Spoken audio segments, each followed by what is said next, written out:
بسم اللہ الرحمن الرحیم اولئک الذین ھدی اللہ فبہداہم اقتدہ۔ ایک درود پڑھیں محمد و آل محمد پہ۔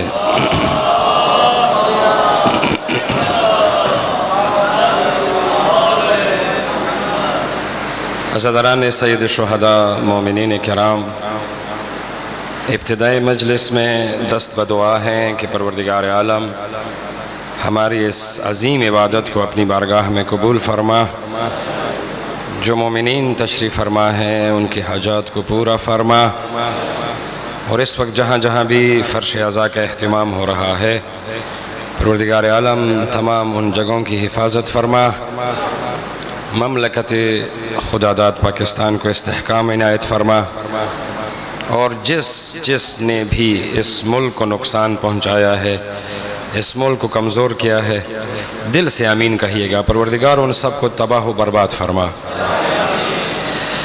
بانیان مجلس کی توفیقات خیر میں اضافہ فرما، اور ہمارے اوپر حق ہے جو سپاہی اس وقت پولیس والے ہماری حفاظت فرما رہے ہیں، پروردگار ان سب کو اپنی حفاظت میں فرما۔ ایک درود پڑھیں محمد و آل محمد پہ۔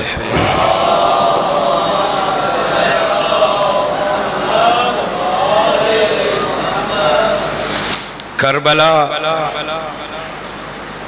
سیرت انبیاء کی عملی تصویر، اس عنوان پر تیسری تقریر آپ کی سماعتوں کے لیے ہدیہ ہیں۔ ہم نے عرض کیا پچھلی گفتگو میں، پچھلی دو تقریروں میں، کہ کربلا معلیٰ تمام انبیاء کی سیرت کی تجلی گاہ ہے۔ یعنی جب آپ کربلا پہ غور کرتے ہیں، امام حسین علیہ السلام کی شخصیت پہ غور کرتے ہیں، تو آپ کو انبیاء کی سیرت بدرجہ اتم نظر آتی ہے، اور یہ معمولی بات نہیں ہے۔ دیکھیے، وراثت میں مال و دولت لے لینا یہ آسان بات ہے۔ کسی کا کوئی بڑا فوت ہو گیا، اس نے ترکے میں مال و دولت چھوڑی، اس کو وراثت میں لینا یہ کوئی کمال کی بات نہیں ہے۔ کمال کی بات یہ ہے کہ انسان اپنے اندر وہ تمام صفات حسنہ پیدا کریں کہ جو تمام صفات حسنہ اس کے آباء و اجداد میں پائی جاتی تھی۔ میں توجہ چاہتا ہوں، جتنی بھی صفات حسنہ ہیں جو اس کے آباء و اجداد میں پائی جاتی تھی، اگر وارث ان تمام صفات کو اپنے اندر پیدا کرے اسے کمال کہتے ہیں۔ اب جب آپ امام حسین علیہ السلام کی سیرت مبارکہ پر نگاہ کرتے ہیں تو یہ واحد سیرت ہے کہ جہاں نہ صرف انبیاء کی تمام صفتیں نظر آتی ہے، بلکہ امام حسین نے ان تمام صفتوں کو پروان چڑھا کر درجہ کمال عطا کیا۔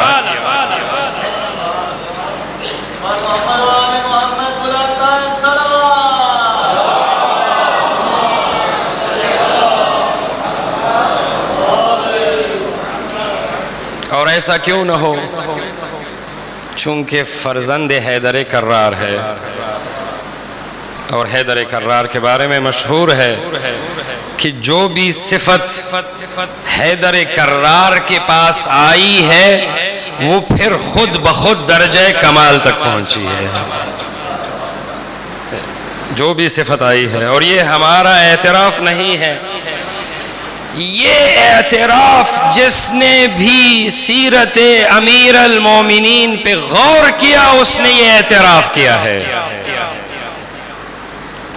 اس لیے ہم کچھ اعترافات کو ذکر کرنا چاہتے ہیں، اور اس سے پہلے ہم یہ دعویٰ کرتے ہیں اور ہمارا یہ عقیدہ ہے کہ نور کا جو بھی سلسلہ ہو، اور وہ سلسلہ جہاں سے بھی آئے، جب آپ اس سلسلے کی انتہا پہ غور کرتے ہیں تو آپ کو نظر آتا ہے کہ نور کا ہر سلسلہ علی سے شروع ہوتا ہے، علی پہ ختم ہوتا ہے۔ ایک اعتراف آپ کے سامنے پیش کرتا ہوں، ہمارے پاس ایک کتاب ہے جو مسلمانوں کے ایک بہت بڑے عالم نے لکھی، اس کا تعلق شیعہ مذہب کے ساتھ نہیں ہے، وہ ہمارے اہل سنت برادران سے تعلق رکھتے ہیں، ابن ابی الحدید، وہ اس روایت کو ذکر کرتے ہیں تاکہ آپ کو اندازہ ہو کہ امام حسین علیہ السلام کس انداز میں کربلا وارد ہوئے ہیں۔ وہ اس روایت کو اس انداز سے ذکر کرتے ہیں، وہ کہتے ہیں کہ کچھ لوگ کرخ سے احمد ابن حنبل کے پاس آئے۔ کرخ عراق میں ایک علاقہ ہے اور احمد ابن حنبل معروف ہے، ہمارے اہل سنت برادران کے جو 4 فرقے ہیں اس میں ایک فرقے کا امام ہے، حنبلی فرقے کا امام ہے۔ ابن ابی الحدید کہتے ہیں کہ جب یہ لوگ آئے اور احمد ابن حنبل کے سامنے بیٹھ گئے تو ان لوگوں نے ان 4 اصحاب کا تذکرہ شروع کیا، پہلے، دوسرے، تیسرے اور امام علی علیہ السلام کا تذکرہ شروع کیا۔ ابن ابی الحدید یہ روایت احمد ابن حنبل کے فرزند سے روایت کرتے ہیں، وہ کہتے ہیں کہ احمد ابن حنبل کے فرزند کہتے ہیں کہ میرے والد گرامی بیٹھے ہیں، کچھ لکھ رہے ہیں اور یہ لوگ اصحاب کا تذکرہ کر رہے ہیں۔ کہتے ہیں کہ جب یہ امام علی کے تذکرے پر پہنچے تو تذکرے کو طول دیا۔ یہ شخصیت ہی ایسی ہے، 1-2 باتوں پہ اکتفا نہیں ہوتا، تذکرے کو طول دیا۔ کہتے ہیں میرے والد گرامی احمد ابن حنبل جو کچھ لکھ رہے تھے، توجہ چاہتا ہوں، انہوں نے وہ لکھائی چھوڑ دی، قلم ایک سائیڈ پہ رکھا، دفتر کو بند کر دیا اور جو لوگ کرخ سے آئے تھے ان سے مخاطب ہو کے کہنے لگے کہ اگر تم لوگ یہ سمجھتے ہو کہ علی ابن ابی طالب کو خلافت نے زینت دی ہے، اگر تم لوگ یہ سمجھتے ہو کہ علی کو خلافت نے زینت دی ہے تو حنبلی فرقے کا یہ امام کہتے ہیں کہ میرا عقیدہ یہ ہے کہ یہ علی ہے جس نے خلافت کو زینت بخشی ہے۔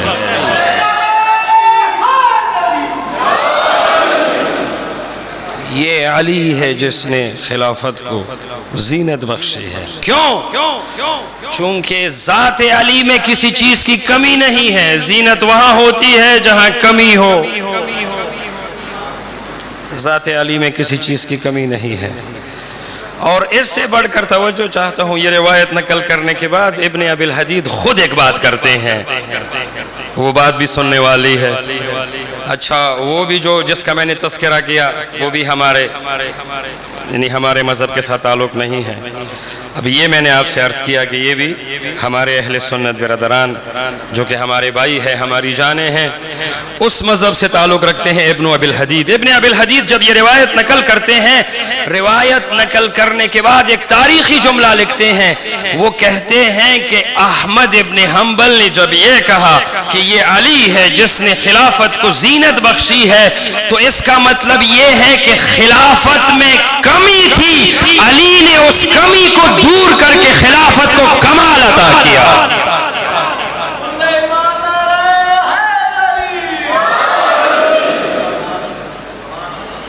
یہ ابن ابی الحدید کا جملہ ہے، مقدمے میں لکھا ہے، آج کل تو نیٹ کا دور ہے، ہر انسان پڑھ سکتا ہے۔ پہلے زمانے میں تو کتابیں صرف طلباء کے پاس ہوا کرتی تھی، کہتے کہاں اب نیٹ ہے لکھیں، البتہ عربی زبان میں ہے، جن کو عربی سمجھ آتی ہے وہ اس جملے کو دیکھ سکتے ہیں۔ ایک درود پڑھیں محمد و آل محمد پہ۔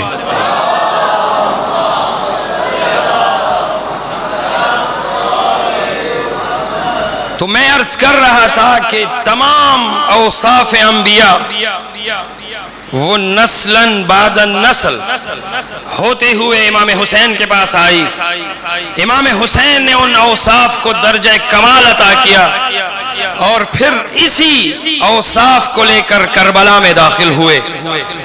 لہٰذا 2 محرم کو جب امام حسین کربلا میں داخل ہو رہے ہیں تو یہ امام حسین کا داخلہ نہیں ہے، یہ نوح داخل ہو رہے ہیں، موسیٰ داخل ہو رہے ہیں، عیسیٰ داخل ہو رہے ہیں. یوں کہوں کہ امام حسین تمام انبیاء کو لے کر کربلا میں داخل ہو رہے ہیں. اس لیے امام حسین اگر یزید کے ہاتھ پہ اپنا ہاتھ رکھ دیتے تو صرف یہ امام حسین کا ہاتھ نہیں تھا، یہ 1,24,000 انبیاء کا ہاتھ تھا.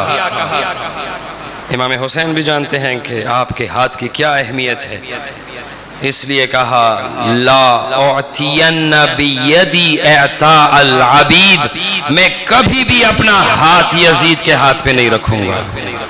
چونکہ جانتے ہیں میں نے ہاتھ رکھ لیا گویا سارے انبیاء نے رکھ لیا، وارث انبیاء ہے. اس لیے عزیزو پچھلے 2 تقریروں میں نے کچھ مثالیں پیش کی کہ ہمیں انبیاء کے اس سیرت کو دیکھنا چاہیے تاکہ ہمیں وراثت کی عظمت کا اندازہ ہو. آج ایک نئی مثال پیش کر رہا ہوں، درود پڑھے محمد و آل محمد پہ.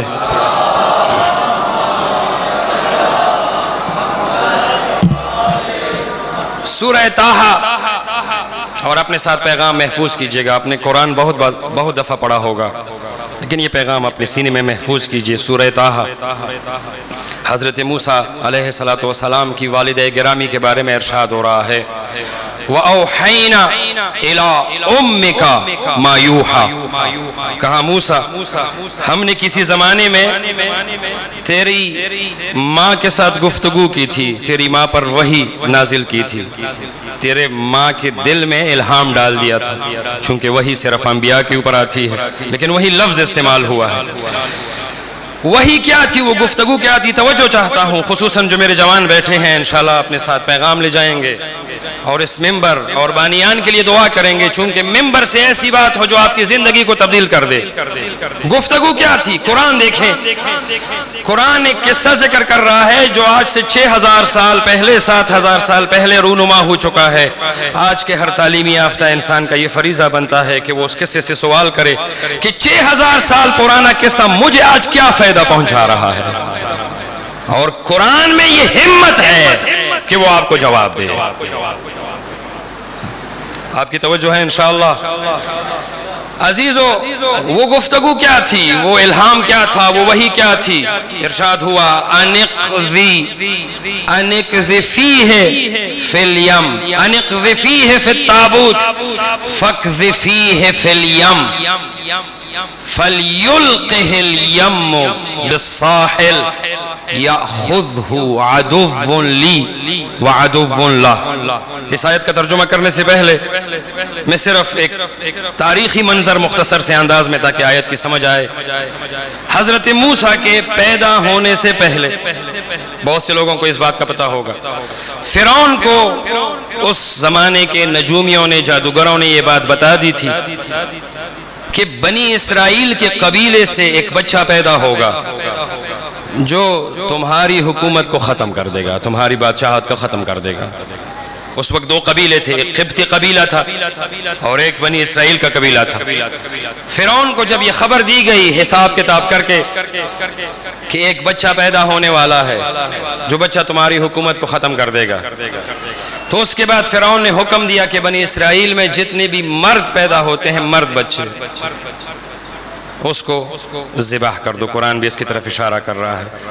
یذبحون ابناءکم، قبطی قبیلے کے لوگ تمہارے بچوں کو ذبح کرتے تھے. ویستحیون نساءکم، اور تمہاری عورتوں کو زندہ چھوڑتے تھے.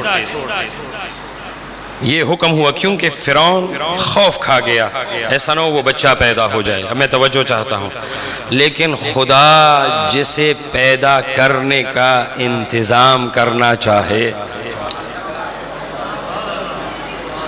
فرعون تو کیا دنیا کی کوئی طاقت اسے پیدا ہونے سے نہیں روک سکتی، بلکہ بعض تو ایسے ہیں کہ جسے خدا کعبے میں پیدا کر دیتا ہے اور وہ نشان آج تک موجود ہے، اس کو مٹانے کی کوشش ہوتی ہے، وہ نشان پھر اپنا پتہ دے دیتا ہے، چونکہ اس نشان کو بھی نسبت ہے امام علی سے۔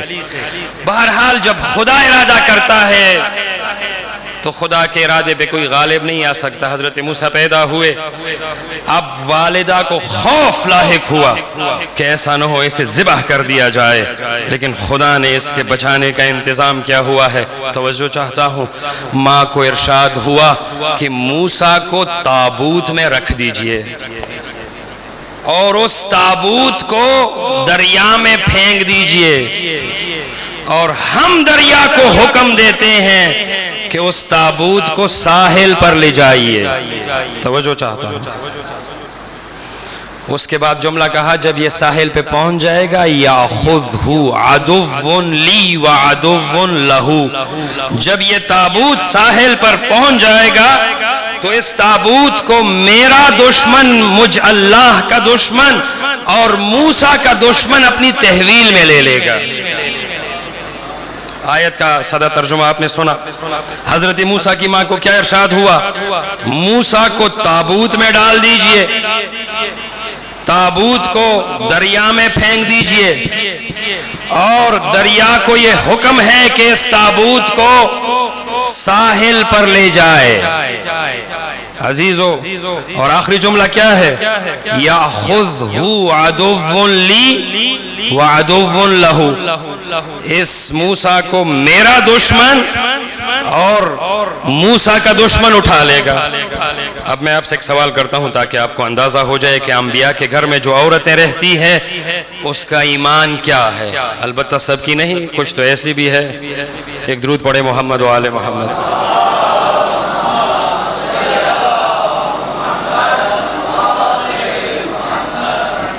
اقبال کا ایک شعر ہے کہ یہ کیسا دستور زباں بندی ہے تیری محفل میں کہ یہاں بات کرنے کو ترستی ہے زباں میری۔ ایک درود پڑھے محمد و آل محمد۔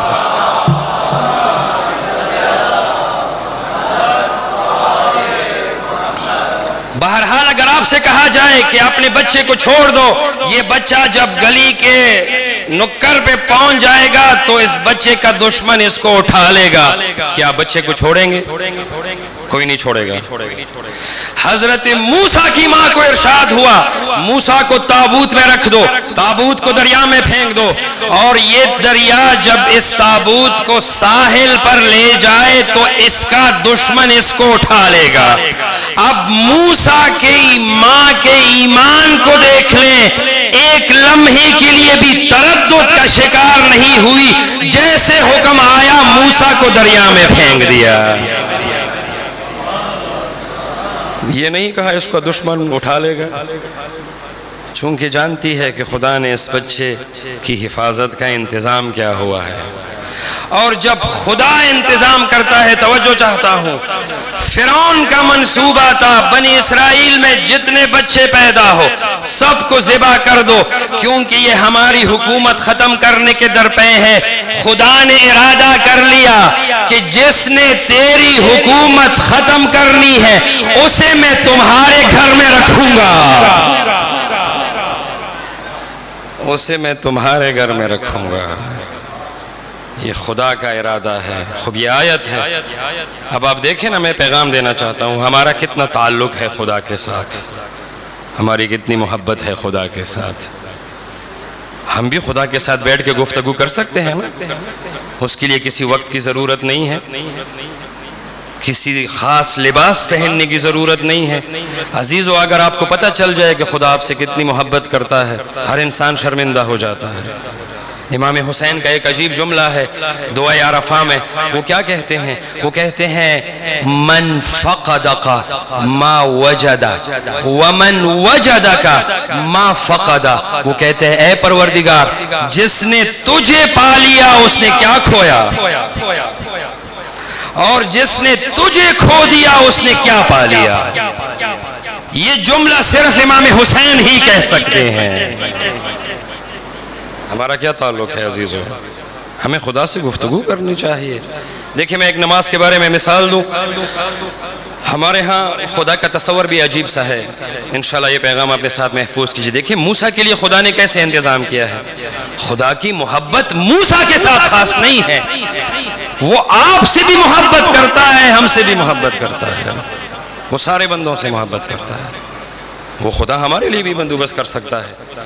میں نماز کے لیے ایک مثال دوں آپ کو عزیزوں. جیسے عرض کیا کہ خدا کو بھی ایک عجیب انداز سے پیش کیا ہے. ہمارے ہاں بچوں کو کہا جاتا ہے, یہ ایک تھوڑا سا تصور تبدیل کیجئے. ہمارے ہاں بچوں کو کہتے ہیں نماز پڑھو, اگر آپ نماز نہیں پڑھی تو خدا جہنم میں ڈال دے گا. اب خدا کا تصور کیا بن جاتا ہے کہ خدا ایک خوفناک سی چیز ہے, یہ کام کرو ورنہ جہنم میں ڈال دے گا, یہ کام کرو ورنہ جہنم میں ڈال دے گا.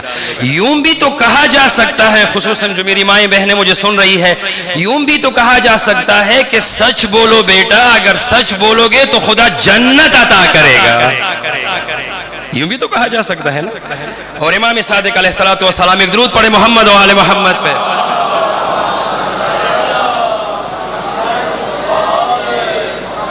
جو طبیب انسانیت ہے وہ ارشاد فرماتے ہیں ربو اولادکم علی حب اللہ, اپنے بچوں کی تربیت خدا کی محبت کی بنیاد پہ کیا کرو. یعنی خدا کو ایسے پیش کرو کہ آپ کے بچے خدا سے محبت کرنے لگے. خود ہمارے ذہن میں 20-25 سال تک تصور یہ تھا کہ خدا تو بہت خوفناک سی چیز ہے, اگر فلاں کام نہیں کریں گے تو خدا ہمیں جہنم میں ڈال دے گا.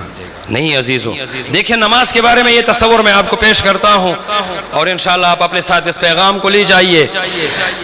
دیکھیں ہر انسان کی خواہش ہوتی ہے, یہ فطرت انسان میں موجود ہے کہ وہ جو بھی بڑی شخصیت ہو اس سے ملاقات کرے.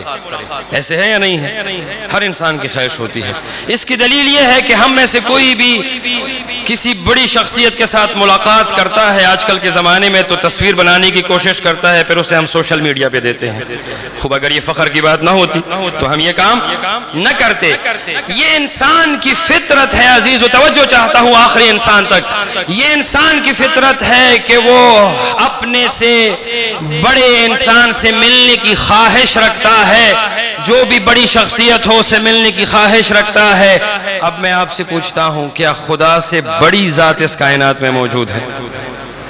کوئی ذات نہیں ہے. ہم جب کہتے ہیں اللہ اکبر, خدا سے بڑی کوئی, یہ گفتگو تھوڑی سی روایت سے ہٹ کے ہے, لیکن آپ برداشت کیجئے گا تاکہ کچھ فائدہ بھی ہو.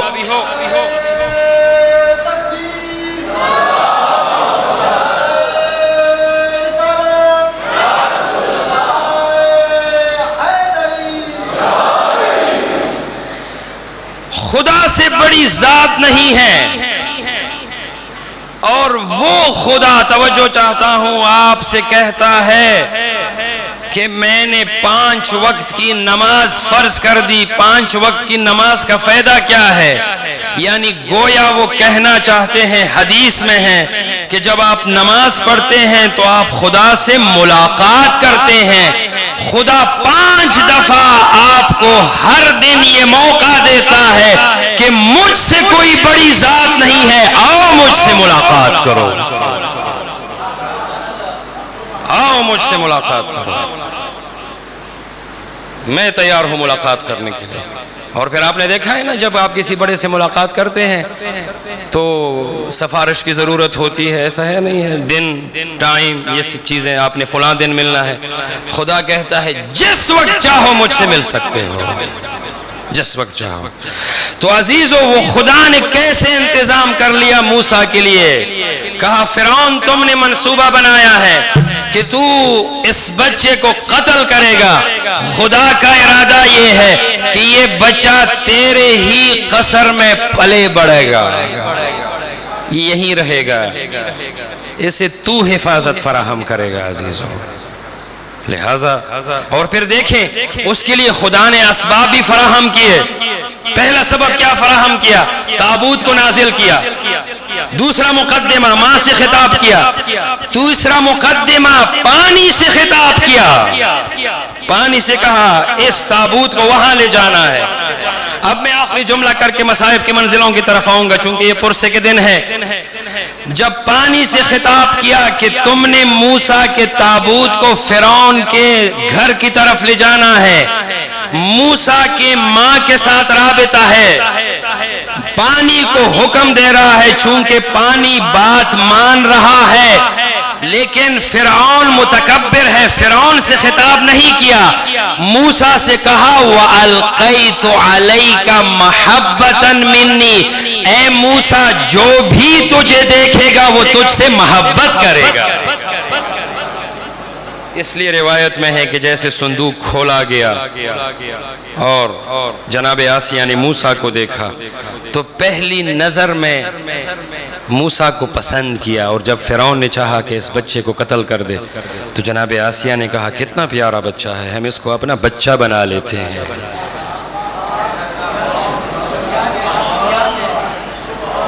کبھی توجہ کی، اگر خدا چاہے کہ وہ آپ کی حفاظت فرمائے تو وہ آپ کی حفاظت فرعون کے دربار میں بھی کر سکتا ہے، اور کسی فرعونی کی یہ جرت نہیں ہے کہ وہ آپ کو کوئی نقصان پہنچا سکے، لیکن آپ کا تعلق خدا کے ساتھ ہونا چاہیے۔ امیر المومنین ارشاد فرماتے ہیں کفا بعزا ان تکون لی ربا، میرے لیے یہ عزت کافی ہے اے اللہ کہ تجھ جیسا اللہ میرا رب ہے۔ یہ جملہ علی کے سوا کوئی نہیں کہہ سکتا۔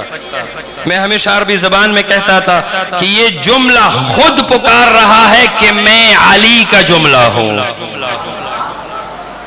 بلاغت ایسی ہے، فصاحت ایسی ہے، کہتے ہیں میرے لیے یہ عزت کافی ہے کہ تجھ جیسا خدا میرا رب ہے، وَكَفَى بِفَخْرًا، اور میرے لیے یہ فخر کی بات ہے کہ میں تیرا بندہ ہوں، اور پھر جو خدا کا بندہ بن جاتا ہے وہ کسی اور کا بندہ نہیں بنتا۔ اسی مقام پر تو اقبال نے ایک بہت خوبصورت شعر کہا ہے نا کہ یہ ایک سجدہ جسے تو گرا سمجھتا ہے۔ انسان کو چاہیے نا کہ ایک در پہ جھکیں، اب ہم ہیں نا، ہم اہل بیت کے سامنے جھکتے ہیں، ہم کسی کے سامنے نہیں جھکتے۔ اقبال کہتا ہے یہ ایک سجدہ جسے تو گرا سمجھتا ہے، ہزار سجدوں سے دیتا ہے آدمی کو نجات۔ جب کوئی خدا کا بندہ بنتا ہے پھر وہ کسی کا بندہ نہیں بنتا، یہ حقیقت ہے۔ اس لیے عزیزو، اور ایسی زندگی کا میں آپ کو سب سے بڑا فائدہ بتاؤں، ایسی زندگی کا فائدہ یہ ہے کہ انسان عزت کے ساتھ جیتا ہے اور عزت کی موت مرتا ہے، اور یہی درس ہے کربلا کا ہے۔ امام حسین نے کیا کہا؟ انی لا اری الحیات الا انی لا اری الموت الا سعادہ، میں موت کو سعادت سمجھتا ہوں، والحیات مع الظالمین الا برما، لیکن ظالموں کے ساتھ زندگی کو ننگوار سمجھتا ہوں۔ اس لیے عزیزو، ہمارے استاد قبلہ راجہ ناصر عباس جعفری کا جملہ ہے، بہت خوبصورت جملہ ہے۔ وہ کہتے ہیں کہ حتیٰ کہ امام حسین جب زخمی حالت میں اپنے گھوڑے سے، اپنی سواری سے، اپنے ذوالجناح سے گرتے ہیں تو یہ گرنا بھی عزت کے ساتھ ہے۔ اللہ اکبر۔ بس عزیزو، میں آج ایک روایت پڑھ رہا تھا حدیث کی کتابوں میں، وہ روایت مسافروں کے بارے میں تھی۔ اس روایت میں یہ تھا کہ جب کوئی مسافر سفر کرے تو اس کو چاہیے کہ وہ جلدی گھر لوٹ آئے۔ سمجھنے والے سمجھ گئے، چونکہ سفر، یہ رسول خدا کی حدیث ہے، میں اس کا صرف ترجمہ پیش کر رہا ہوں۔ کہا جو مسافر سفر کر لے تو اسے چاہیے کہ وہ اپنے گھر جلدی آئے، چونکہ سفر ایک قسم کا عذاب ہے۔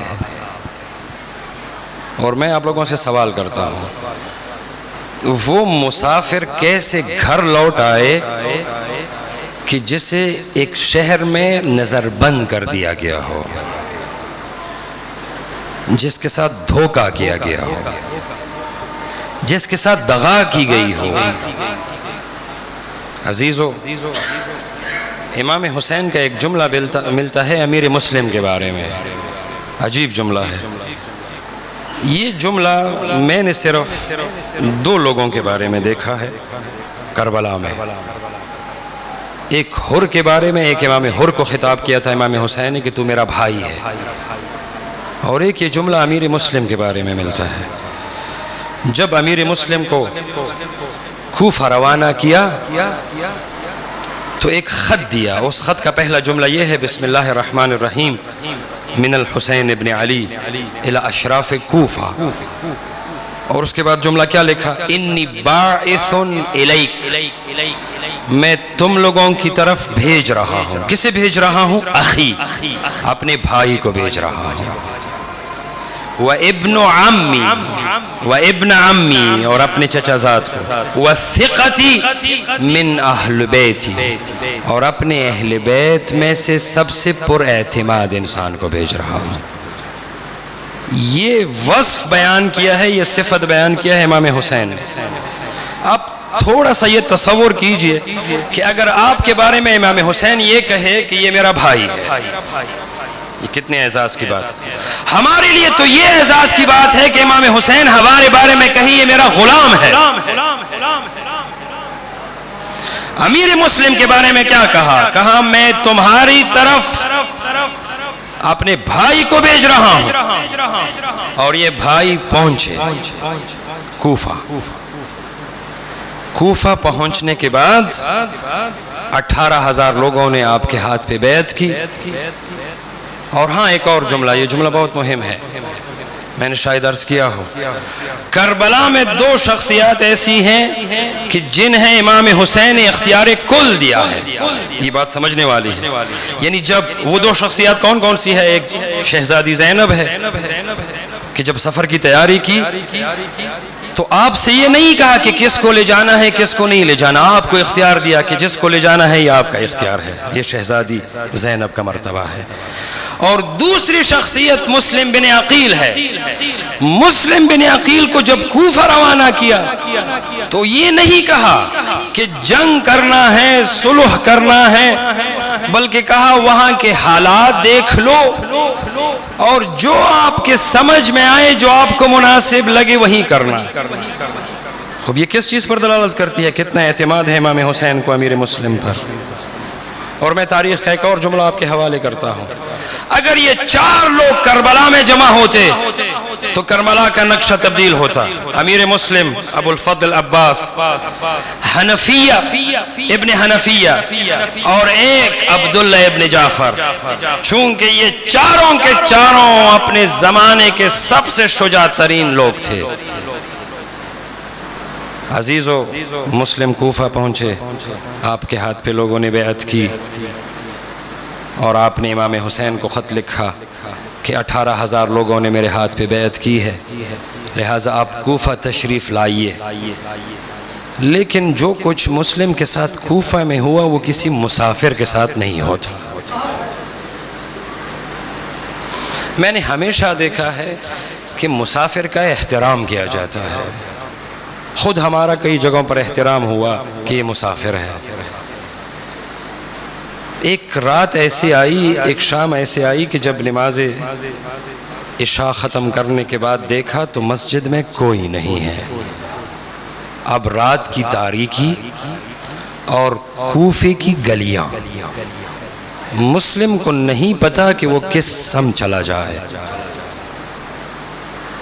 پیاس کی حالت میں ایک گھر کے سامنے بیٹھ گئے۔ یہ روایت ارباب مقاتل نے لکھا، شیخ صدوق رحمۃ اللہ علیہ نے بھی اس روایت کا ذکر کیا۔ کہتے ہیں وہ مومنہ بار بار باہر آتی ہے چونکہ اپنے بیٹے کا انتظار کر رہی ہے۔ دیکھا ایک غریب، ایک مسافر، ایک غریب الوطن دروازے کے سامنے بیٹھا ہے۔ اور میں آپ سب سے معافی چاہتا ہوں، جب ایک انسان عزت والا ہو، عزت دار ہو، قبیلے کا سردار ہو، جب کبھی وہ غریب الوطن ہو جائے اور اس پہ ایسی حالت ہو تو آپ اس کے دل سے پوچھیں کہ اس کے دل کی کیا حالت ہوگی۔ تو اس مستور نے پوچھا آپ کون ہیں؟ کہا مجھے پیاس لگی ہے، مجھے پانی پلا دیجئے۔ مستور نے پانی پلا دیجئے، پانی پلا دیا۔ امیر مسلم بدستور اس گھر کے سامنے بیٹھے ہیں۔ مستور نے کہا کہ میں آپ سے گزارش کرتی ہوں، کوفے کے حالات درست نہیں ہیں، خدا کا واسطہ آپ اپنے گھر چلے جائیں۔ اللہ اکبر۔ گویا یہ بات کہہ کے اس مومنہ نے مسلم کے دل پہ خنجر چلا دیا۔ ایک دفعہ مسلم نے کہا مومنہ کوفہ میں میرا کوئی گھر نہیں ہے۔ مومنہ نے پوچھا آپ کون ہیں، آپ کا کیا نام ہے؟ کہا میں حسین کا غریب سفیر مسلم ابن عقیل ہوں۔ یہ سننا تھا کہ اس مومنہ کے جس کا نام طوعہ ہے بڑے ادب و احترام سے سلام کیا، اپنے گھر کے اندر لے گئے، ایک کمرے کو خوب سجایا، خوب تیار کیا، کہا یہ آپ کا اپنا گھر ہے، میرے لیے تو فخر کی بات ہے کہ میں میزبانی کروں حسین کے سفیر کی۔ ہم میں سے کون نہیں چاہتا کہ حسین کا سفیر اس کا مہمان بنے؟ بس عزیزو، اس مومنہ کا بیٹا فاسق ہے، وہ رات کو آتا ہے، مختصر کر رہا ہوں، دیکھا کہ والدہ ایک کمرے کی طرف بار بار جا رہی ہے اور روتی ہے، پتہ چلا کہ گھر میں مسلم بن عقیل ہے۔ عزیزو چلا گیا، ابن زیاد کو خبر کر دی، راتوں رات مسلم بن عقیل نے گھوڑوں کی ٹاپوں کی آوازیں سنی تو ایک دفعہ جنگ کے لیے آمادہ ہوئے۔ میں سلام کرتا ہوں اس مومنہ کو۔ مومنہ نے کہا مسلم ابن زیاد بہت ظالم ہے، میرا مشورہ یہ ہے کہ آپ گھر کے اندر رہیں تاکہ آپ کے اوپر لڑائی کا بوجھ کم ہو۔ مسلم کہتا ہے میری غیرت یہ گوارا نہیں کرتی کہ میری وجہ سے آپ کے گھر کو نقصان پہنچے۔ اللہ اکبر، اللہ اکبر۔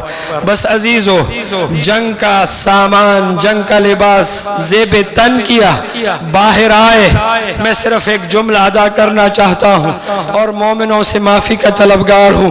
عزیزو ایک فرق ہے مسلم کی جنگ میں اور کربلا میں جو لوگ لڑے اس جنگ میں۔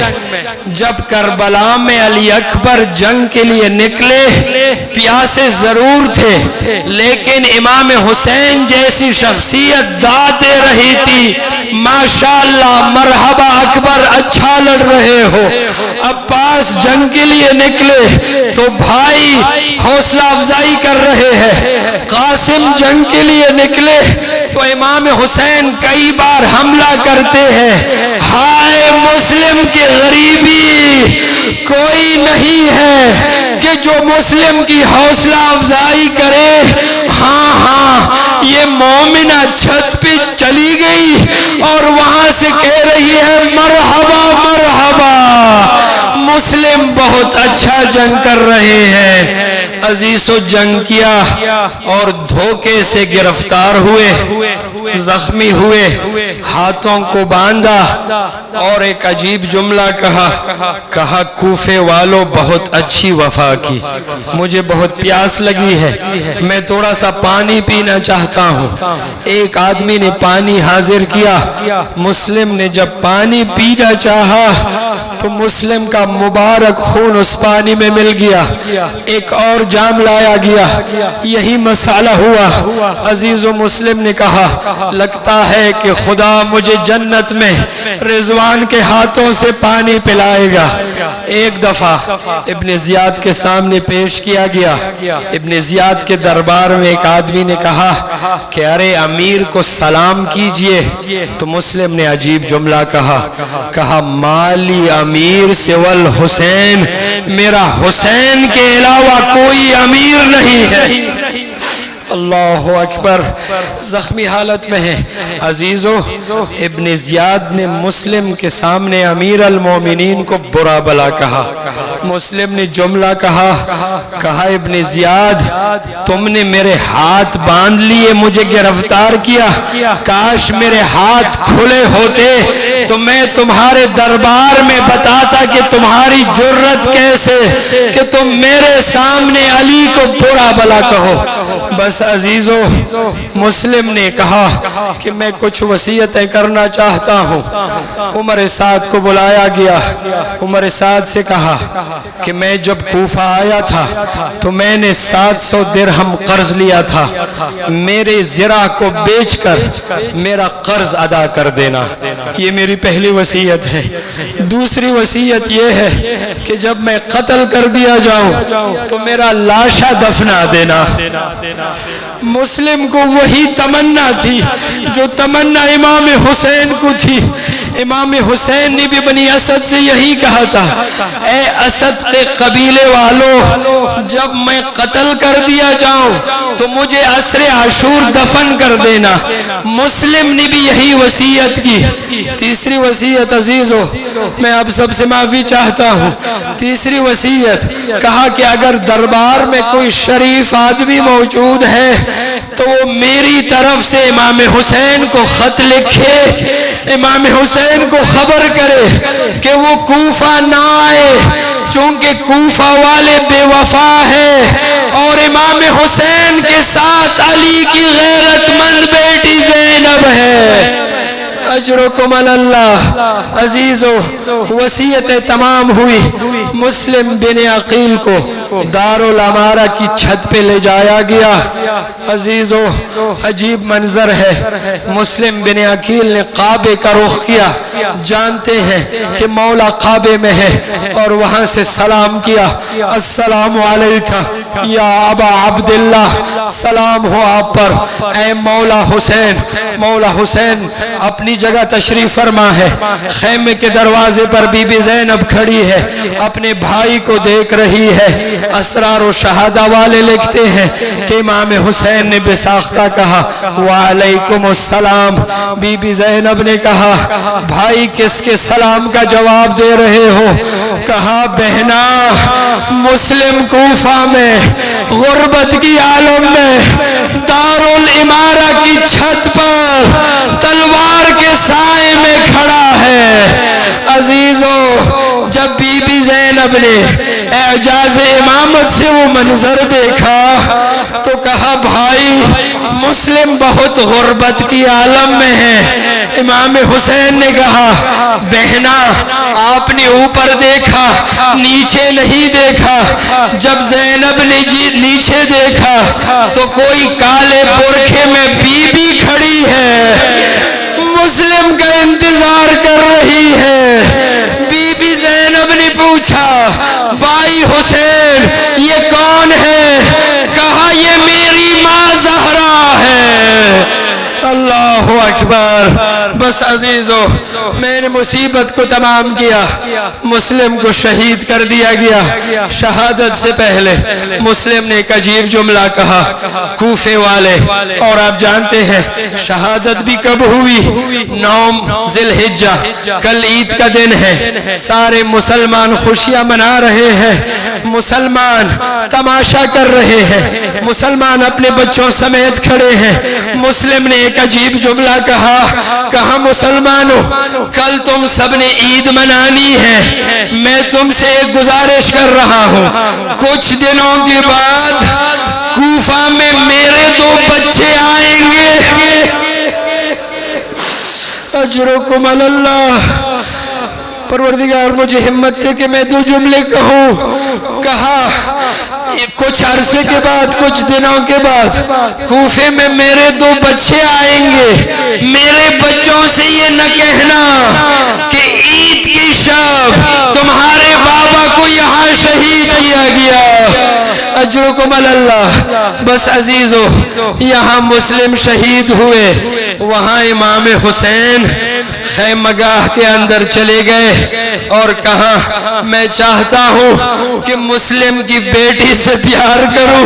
مسلم کی بیٹی رقیہ کو بلایا گیا، امام حسین نے مسلم کی بیٹی کو اپنے پاس بٹھایا، ہاتھ سر پہ ہاتھ پھیرا، پیار کر رہی ہے۔ رقیہ نے بڑے ادب سے کہا امام حسین مولا و آقا مجھے لگتا ہے میرے بابا شہید کر دیے گئے۔ اللہ اکبر۔ عزیزو، امام حسین نے کہا بیٹی تیرے والد کو شہید کر دیا گیا، لیکن میں حسین تیرا بابا ہوں، میں کہوں گا رقیہ تو کتنی خوش قسمت ہے، تیری والد کی شہادت کے بعد امام حسین جیسی شفیق ذات تیرے والد بنے۔ ہائے رے سکینہ کی غربت، جب اپنے بابا کی لاشیں پہ آئی ہے تو ظالموں نے تماچے مار کے بابا کی لاشیں سے جدا کیا۔